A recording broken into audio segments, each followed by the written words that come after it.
the sectors that have seen an increase, like example, education. Education has seen an increase. Yes. These are also monies that have been moved maybe from somewhere, perhaps even the executive, all the way to the to education. How do you, what happens in between? There is the allocation, you have done your matrices and, you know, additions and subtractions to a point that you feel like these monies will be enough to cater for all the sectors, whether it's debt, whether it's development, whether it's recurrent. What happens after katikati, then we see that we have the supplementary budget? Okay, at least for 26, 27, one thing I've seen in the budget is that all monies for operation and maintenance across all the MDS, ministries, departments, and agencies went down by 5%. 25, 26. Yes. 26, 27, sorry. 26, 27. Yes, okay. yes. Okay. Went down by 5%. Occasioned by the thinking of national government that the EGP is now going to be rolled out fully. So for 27, 26, 26, 27, every entity is going to implement EGP, system of procurement. And I can tell you from where I sit, we're going to save some resources. Okay. I'll give you an example. In the original proposal by, say, Ministry of, say, Agriculture, one seedling was going for, say, 500 shillings. In the new EGP system, don't be surprised to see a seedling of coffee going at 100 shillings. So for every 1,000 bob we want to buy for seedlings, you're going to buy more with less. So I'm believing that probably we need to do more with less by trying to leverage on this EGP system. If the entire structure of government implements it, to me we'll be able to meet some of the objectives, as it were, with reduced resources. That's my view. Okay. Yes. So let's go back to the budget process. Yes. We are. Can we authoritatively say that we are coming to the end of the budget process for the 2026-2027 financial year? Yes, we're coming to the tail end. To the tail end of the process. That is once the finance bill is passed. Is passed. Yes, but the most important thing that people need to understand is the role of the legislature. From the policy statement, I said, the budget policy comes to Parliament, the debt document comes to Parliament. We do scrutiny across committees of Parliament, budget committee being the king of all committees in terms of expenditure, the debt committee which make proposals on reining on our debt levels, and then other departmental committees will scrutinize the specific areas of MDS under their purview. The reports are put together. And one report is tabled, two reports actually. One on the budget policy statement, another one on the debt strategy paper. The proposals, especially for the finance bill, all the measures Honorable Mbandi, CS Mbandi is trying to propose now, were in the policy statement. Okay. Now, I was saying scrutiny need to have happened there at that point in time, where you interrogate what is this tax administration you want to implement. Because what CS Mbadi is basically doing is just to take the provisions of the policy decision approved by Parliament in the policy statement and actualize them through a finance bill.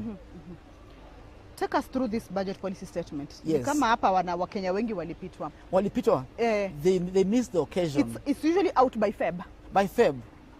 Then comes to Parliament for consideration. For consideration.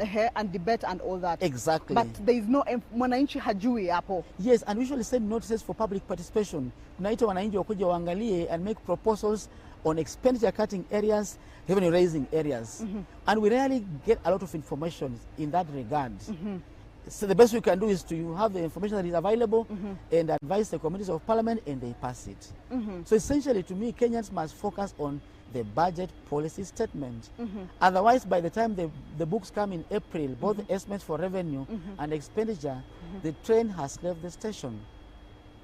Where do you think has been the weakest link in terms of even Mwananchi being able to grasp that the BPS is the one that contains everything and maybe act at that particular moment? What has been the weakest link?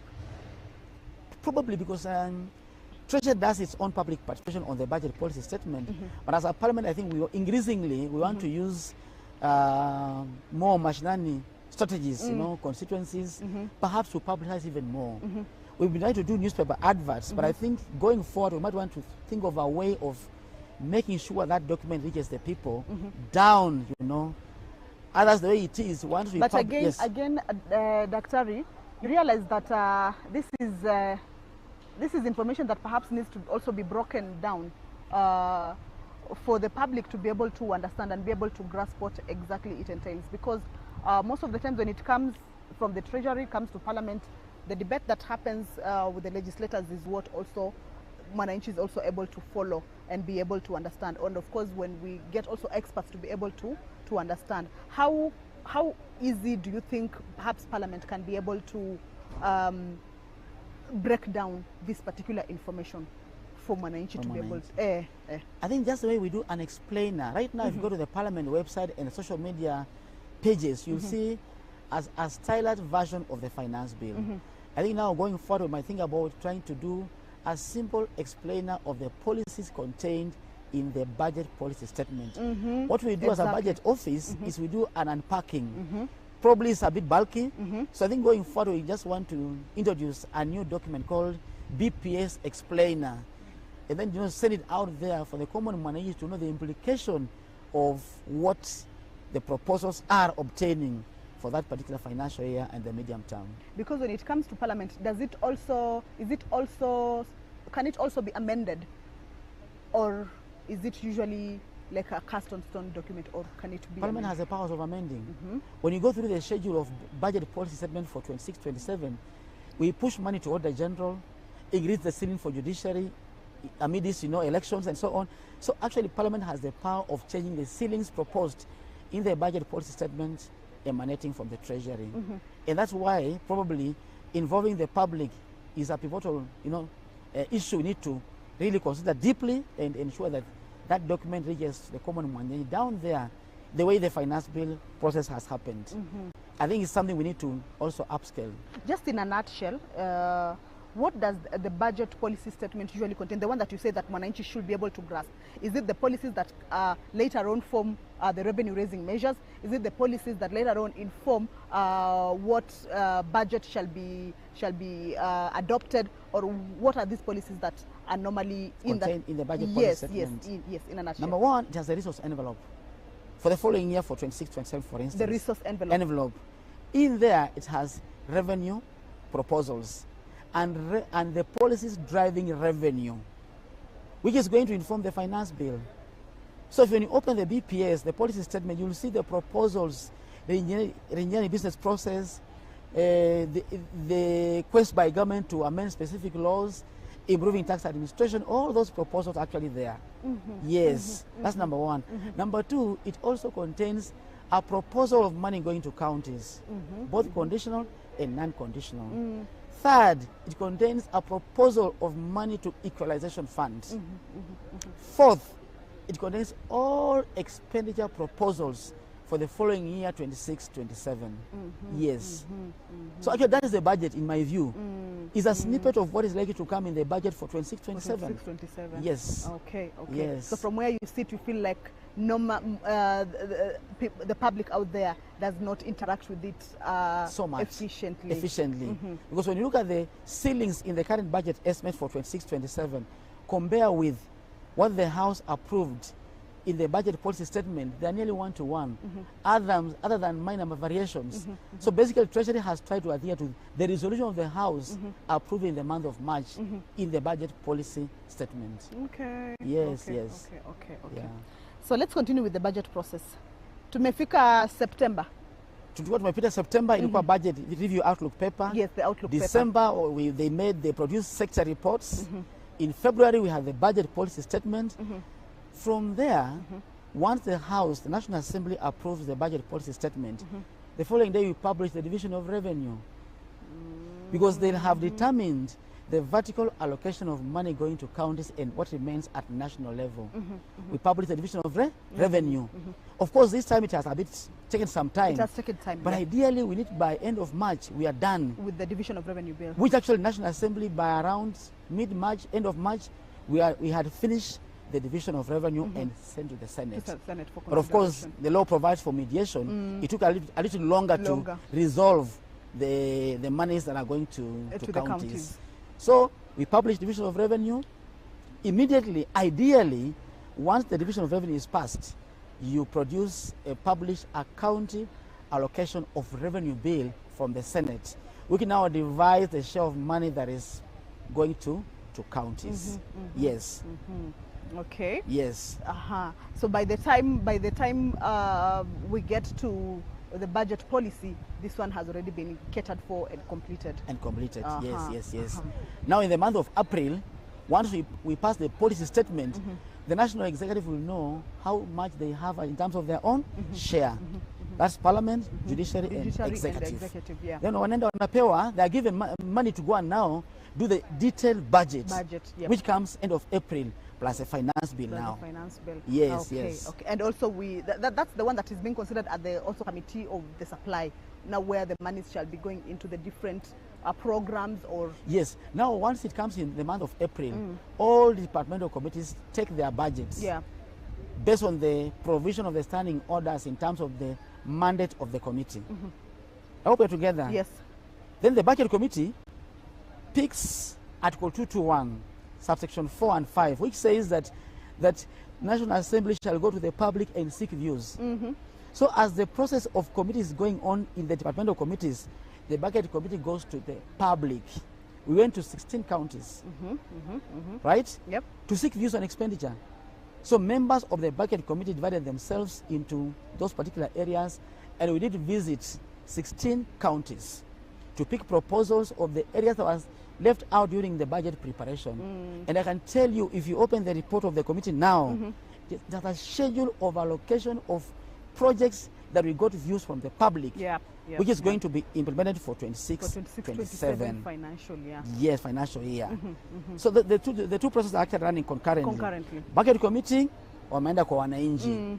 The departmental committees are dealing with the MDS. When we come back, chairs of the committees appear before the budget committee to present the proposals and amendments to the budget committee. And the work of the budget committee is to be a gatekeeper. Wanaangalia committee on agriculture mmeleta mabadiliko magani? Is it in line with government priorities? Are you asking for too much money? So the budget committee does the balancing effect process, of course consulting the national treasury and even perhaps even the presidency, because the bearer of the vision is the president of the day. So they must do things within the confines of areas of priority in sync with the government of the day. That's basically their work. Then they produce a report, which comes to the House. Debate goes on, proposals, members will give views about it, culminating in the Committee of Supply. Are we together? Yes. Committee of Supply basically means that actually, if this chamber was big enough, where do you come from? Which is your constituency? Kaloleni. Kaloleni. All members of Kaloleni cannot fit in the chamber. All okay. All the public. The constituents. Exactly. Cannot fit in the chamber. Oh, yeah. So there's no taxation without representation. Yeah. And therefore, on behalf of the people of Kaloleni, your MP will participate in supplying money for expenditure to the different entities and programs. Yes. They're called supply resolutions. Okay. And they're very important because they are binding in a way. In a way. Yes. All right. Then now that again informs the adoption of the appropriations bill that now will help. So during supply, a vote is called on each program and vote, and it must agree to. Once it's agreed to in wholesome, there are about even 80 programs running as they read in the chamber. Once that is done, then now the clerk of the National Assembly will communicate to Treasury about the supply resolutions which are binding, and we require now to publish the appropriation bill. So Treasury and the Parliamentary Budget Office will sit together, go through the supply resolutions and publish an appropriation bill, which is now before the House. Yes. It was ready for the first time first reading yesterday. Now it has gone for public participation. Now that one also, because we already done public participation in the estimates. Yes. There's no need of actually, because it's one-to-one. The supply resolutions must be one-to-one with the appropriation bill. Yes. And therefore we just expect the House to confirm that indeed the supply resolutions are in line with the bill, and then we pass it. All right. Okay. Yes. Okay. So let's talk about the growth projections, the growth rate projections. Yes. Your office, the Parliamentary Budget Office, initially your projections was it It was 4.8, 4.8. but now we have since revised it down to Yeah, 4.4. revised to 4.4 exactly. What Yes. has informed that, perhaps? What have been the... We are a fairly independent office, and our view is, number one, the global environment is still hitting on us, and we are a bit not very sure on, the extent to which the time that it will take to peter out, to end. So number one, we have an uncertain global environment. Number two, from the oil perspective. Number two, the entire global world is only growing at 3.4%. Okay. And Kenya is a small open economy, and therefore we believe the impact of the slowdown of global economy is likely to have a negative knock-on effect on the growth trajectory for Kenya. Number two, the Meteorology Department are predicting a serious El Nino, which is likely also to affect the agri sector. And remember, 25% of our GDP is in the agri sector. So our revision is also downwards a bit because we see subdued production in the agri sector. And number three. Number four is the revenue performance for 2025-26, where we see probably we're going to have significant shortfalls to a tune of about 140 billion shillings. 140 billion shillings. Yes. Shortfall. So if the base for 25-26 is slightly lower, we expect that the growth of revenues in 26-27 will be slightly lower compared to what Treasury is projecting. And of course, Treasury is optimistic that they gave some money to KRA in supplementary budget, 20 billion shillings. So it's a wait-and-see situation in our view.